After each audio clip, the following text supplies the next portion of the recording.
We have big news. We have exciting news for you. Tell them what it is, Serena. We are super excited to announce that we are starting our first membership this January 2024. Yay! Membership.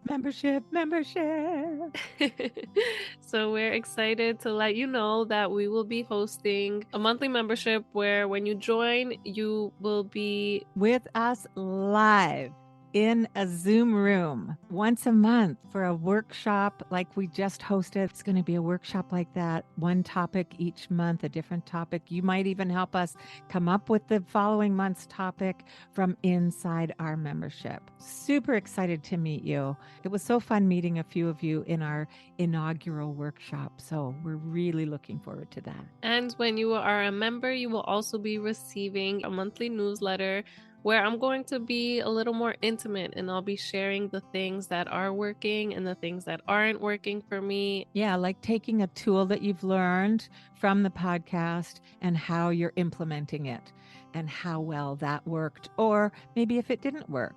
And then Amma can put in my 2 bits worth. We'll see how that goes. But a membership newsletter and a membership live Zoom room workshop starting in January 2024. Can sign up through our Patreon link in the show notes, yeah? Yes, everything will be in the show notes, and we can't wait to see you there, listeners.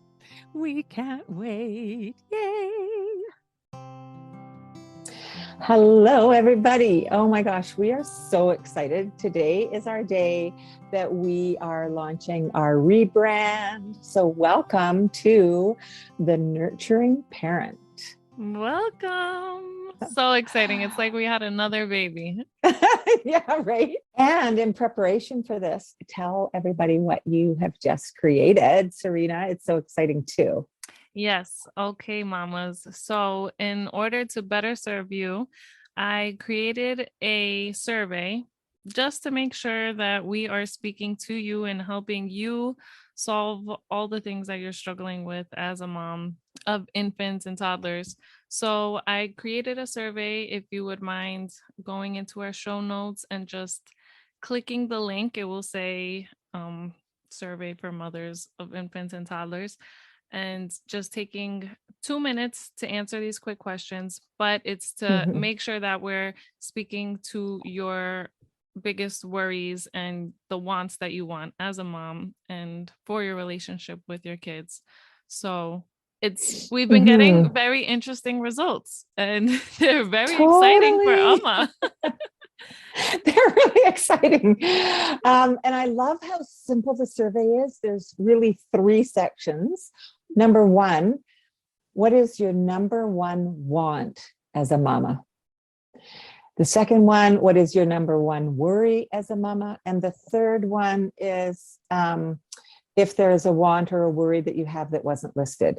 And so it's super simple. And the results, like when Serena and I just started looking at the results together, I get really passionate about things and I just kind of go off, right? And then we think, oh, we should have been recording.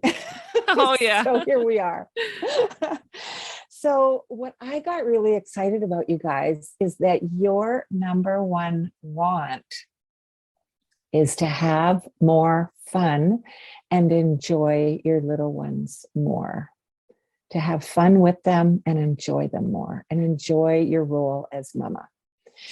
So I'm so excited about that because that's my jam. Like that's where the singing Amma lives. I get so excited when I'm around little ones. I get happy, I get exuberant. One of the things that we talked about is that, you know, there's all these courses for meditation. There's all these courses for mindfulness. There's books, there's podcasts, blah, blah, blah. Mamas, spend time looking through the world through your little one's eyes, and you will not only have a lot of enjoyment in your day, but you'll be being mindful. Yes. Like that's what they are. That's what they do. They are so present in the moment. You know, it's like those moments where they can be really excited one moment, and then their boot is falling over and they can't get their foot in their boot because you're trying to get out the door to go to the park, and the boot falls over and they're having a meltdown. And then it's like the boot, they stand the boot up, they put the boot on, they're like, yeah, and then they're like super happy again. They are in the moment, right? So that's my number one big encouragement on how to have fun and enjoy your little ones more, is practice seeing the world through their eyes. Yeah. So one of the things we can do is let's look at getting out the door in the morning to go to walk to a park. And some of you, especially where I live, you're going to have to get in your car and then get out of your car and then get to the park.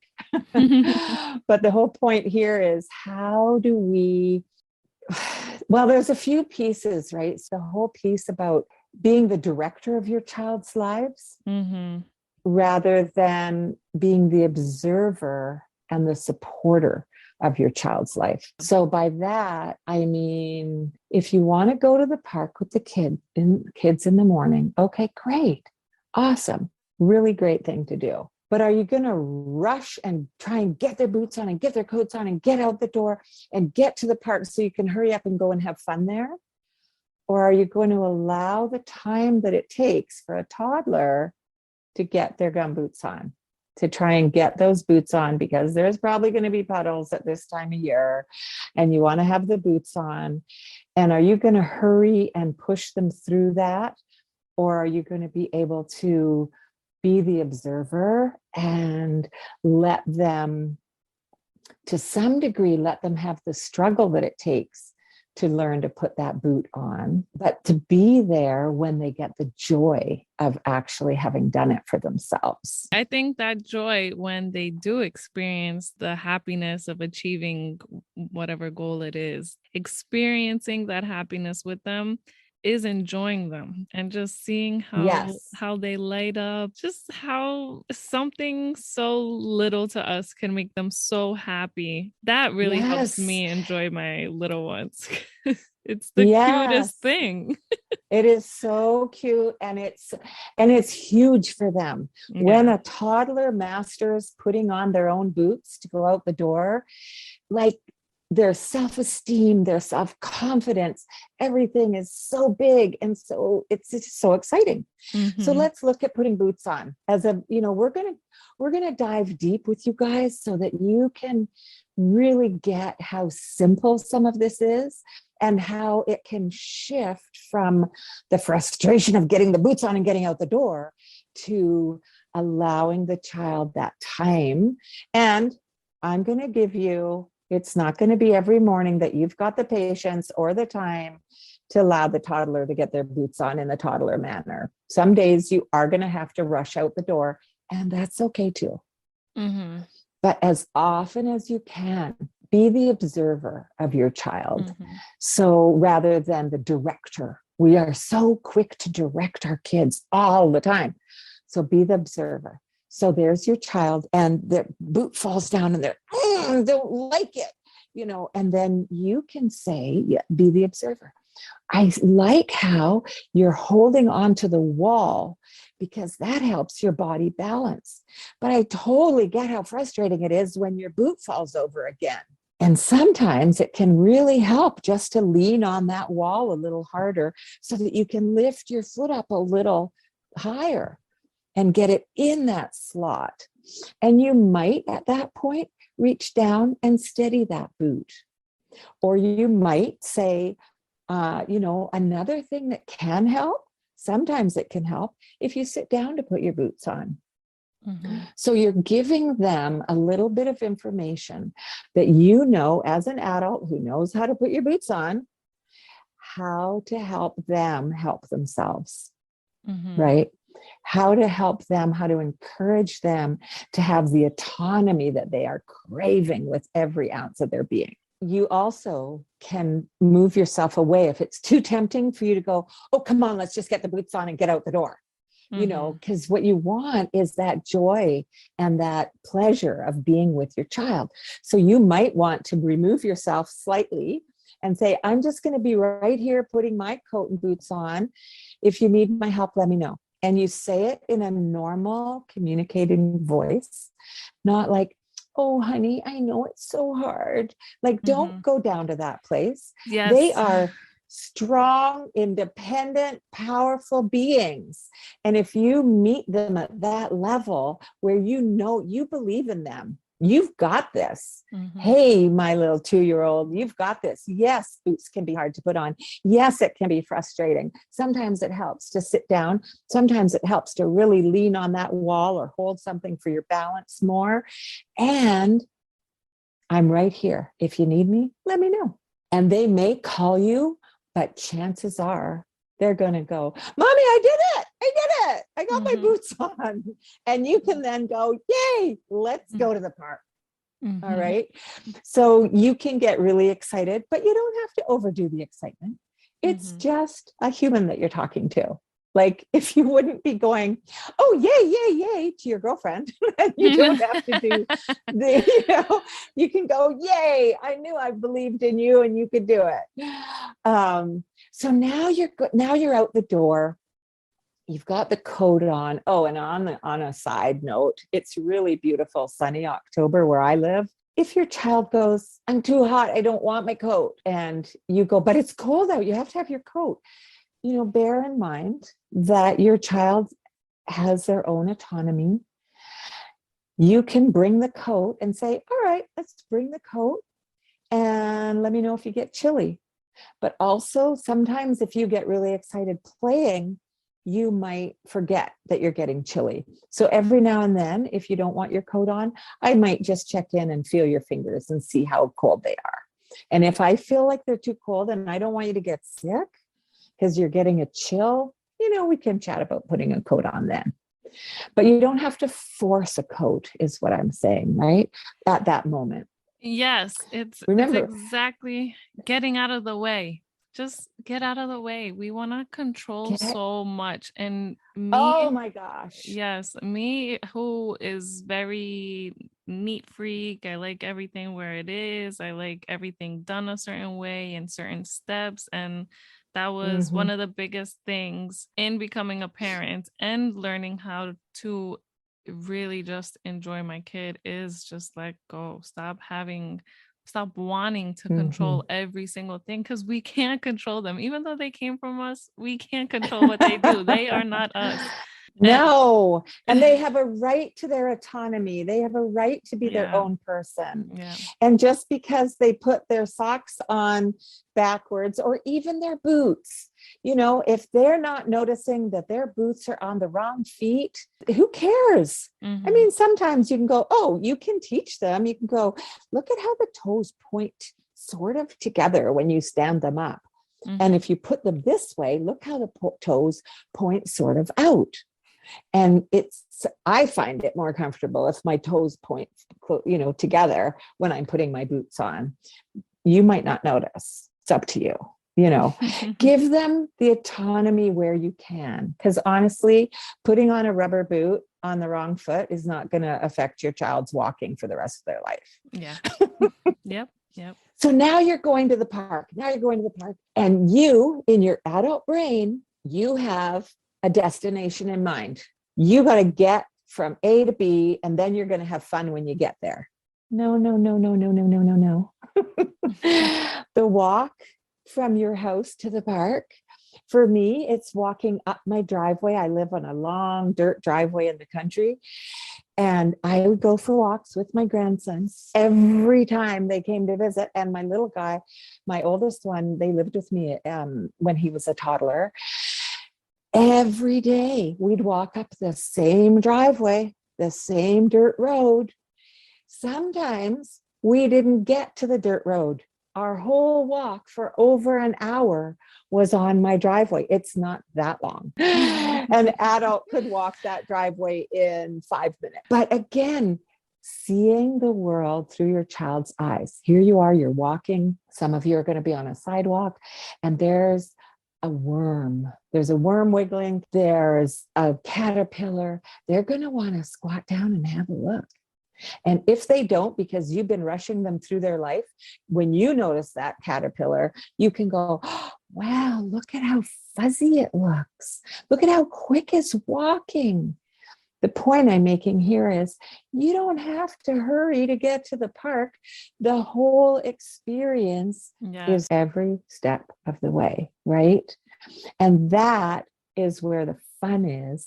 That's where the joy is. That's where learning to enjoy your time with your littles can really, really happen, because you are getting your adult brain and your adult need to get somewhere because you said you were going to the park out of the picture. You're letting the child be a child. I become very childlike when I'm with little kids. I become very childlike in a very adult way, but I'm like, yay, look at that worm. Look at how fast he's wiggling. My gosh. And I mean, he doesn't even have legs, like I get totally into it. And I think I partly came by that naturally, but it's just, there's so much joy there, you guys. There's so much joy seeing the world through a child's eyes. I could go on and on through the whole day. Yes, we can tell. But this all does sound good in theory, but sometimes as parents, especially now, every day, it's like you just have to rush here and there and everywhere, and it's exhausting. We're exhausted, and we want to enjoy our kids, but it's like we kind of feel like we have to entertain them, and that's exhausting. It's just like there's no energy. So, a couple of things that you and I, Serena, have talked about this is, when you need to get out the door, and you're not always just going to be going to the playground. You're going to be going to get groceries. You're going to be going to appointments, whatever it is. Can you, whenever possible, give yourself that extra half hour, that extra 45 minutes of allowing time to get ready to go out the door, so that it's not that panicked rush where you're butting into heads with your little one, right? No, I want to put my boots on. I want to do it, Mama. I want to do it. We don't have time. Okay. So then we're setting up to get out the door for whatever purpose with a negative energy, right? That's not fun for you. It's not fun for your littles. And then it plays into my number one worry as a mom so far from the results of our survey is that am I messing up my kid? And so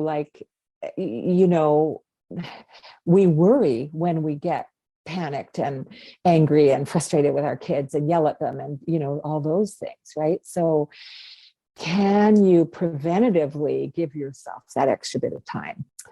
When possible, try to do that.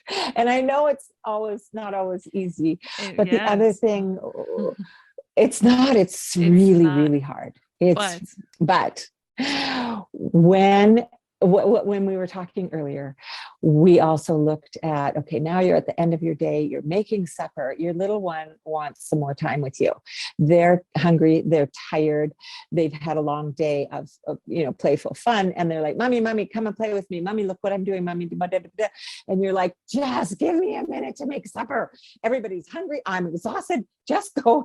Like that whole energy can be who you are when you're trying to make supper. Dad's not home yet. Kids need you. You're trying to, And so my playful response earlier with Serena was, to go into a playful, I use a lot of accents, our voices, and get playful with children rather than reacting to them.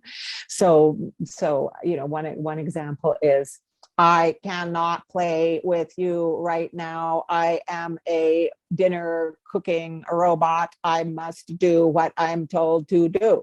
And that is to make supper for very hungry people. And Serena's response was, sometimes I'm just too tired to act silly.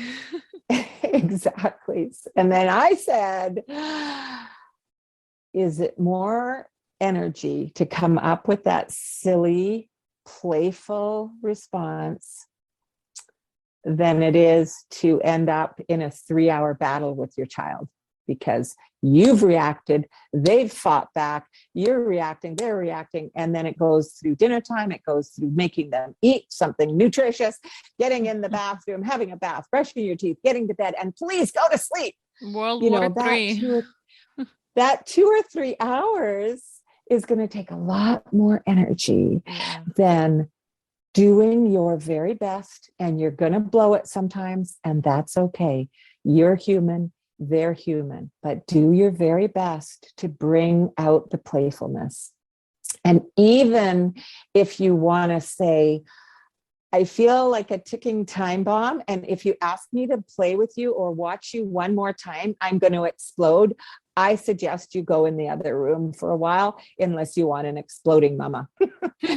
So you can set some boundaries playfully too, right? Mm-hmm. That's possible. So anyway, I don't want it to sound like I'm making light of the struggle of your life. I never want it to sound like that. I have been a mama. I have had those moments for sure. They're a while back now, but I know how hard it is. And whenever possible, remember to breathe. Whenever you need to extricate yourself, say, I got to go pee, give me a minute, go in there and take your deep breaths. Come up with that silly accent. I don't know if you can do accents, but I like to play around with where I might be on the planet. That's a good one. I like that one. So there's accents. You can also say, if you can't think of a silly accent, you can also say, honey, Mama's really tired and I'm kind of at the end of my rope and I got to get dinner made because I know you're hungry. I'm hungry. Daddy's almost home. He's hungry. Can you support me in this? Can you play independently for let's set the timer. Let's set it for 15 minutes if you can play. And whispering is really helpful sometimes. Mm-hmm. It brings the energy down. It's calming. And it takes that your need to blow at them constantly at you. It can diffuse you, which can be super helpful. And then, of course, when you're not in the fight, you've got more time for the fun, and you've got more time to enjoy life through your little one's eyes. And trust me, if you can get into the playfulness and the sense of humor, using the different voices, telling them that you're a ticking time bomb, like whatever it is that works, you will have more energy, and having that more energy will give you the opportunities to have more fun with your little ones. That's part of becoming a nurturing parent is learning all of this and practicing it, and patience with practicing it, because that's what it takes. Yes. And we all want you to just bond and love on your little ones as much as possible. So thank you, Mama, for sharing that. You're welcome. I hope that was helpful. And thank you so much, everybody who filled out the survey. And remember, go ahead, if you haven't had a chance, click in the link below. In the show notes below, we'll put the link, and click on there. And we're interested to see if our numbers change at all, because people are still filling it out. And it's exciting for us to really find your needs and wants and how we can serve you the best. And another way you can really, really help us is by leaving us a review on our podcast. And we're going to be here next week, The Nurturing Parent, every week, every Tuesday morning, right here for you, creating a village with you. Thanks for joining us, Mamas. Hope to see you next week for our next episode, and join us in our Facebook group to get updates. That's also in the show notes. Thank you so much for giving us a few minutes of your day. It's a lot for you to give us this time. We appreciate you. Thank you, Mamas. I just want to quickly recap my 3 takeaways to start enjoying your little ones and having more fun. So, number 1 is try to look at everything from a child's perspective. They are so innocent and they're learning everything every day about the world. And we can enjoy our time with them a little more if we just look at the world from their perspective, from their innocent view. And it really just helps you be more mindful and more present and kind of just take it all in with your kid and just really be there with them. Then number 2 is get out of the way. Be an observer. Stop being the boss. Stop trying to control everything. And it's hard. But they're only going to learn by trying. And this is not going to be easy. To be able to get out of the way for your kid and let them try, and that you need a lot of time and patience for that. So in order to do that successfully, I suggest that you give yourself an extra 30 to 40 minutes whenever trying to get something done. Get out the door, get into bath time, or get your pajamas on. But try to give a little time, and this is not every day. I'm not saying slow down your life, but try to be aware and slow it down when you can to help them learn and help them take their time. And that is going to help us enjoy them, because we're not going to be fighting with them like, get your shoes on, let's get out the door, hurry up, hurry up, hurry up. So just doing this once in a while will help them have more autonomy. And when they do accomplish things because they have more time to practice them, they're going to be celebrating, and you're going to be celebrating together, and you're going to be there for the first, and you're going to watch how happy they light up when they start becoming more independent each day. Take your time.